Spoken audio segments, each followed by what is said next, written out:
Tell us about some of the key aspects of your exhibit, your space exhibit design, Mitchell. So our business name that we came up with was Catalyst, and our product name was Orbit. So it was an interactive space exhibit divided into three subsections: an information section, a simulation section, and a kit section.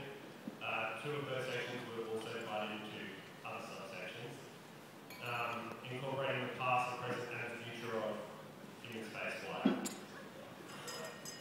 What did you enjoy about most, mate? Finishing and going to sleep at the end of it. And you're supposed to say getting up here to accept the award tonight. And getting up here to accept the award. So engineering's the career for you? No, actually I'm studying business and law. Of course.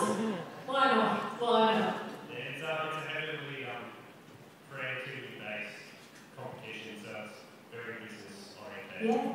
How do you think the rest of the team will feel about winning the award tonight? I'm sure they'll be very happy with half the team sort of at different stages. Like half of us are at university, the other half are competing in this year's challenge tonight. So yeah, I hope I'll let them know. Hopefully they'll be very happy. I can't imagine being unhappy with it. So. Can't imagine that. You know, you're in a weird position here. Just keep it on the lowdown. Well, if they're not happy, I'll help you to spend some time. You go. Let's hear it from Mitchell Kelly.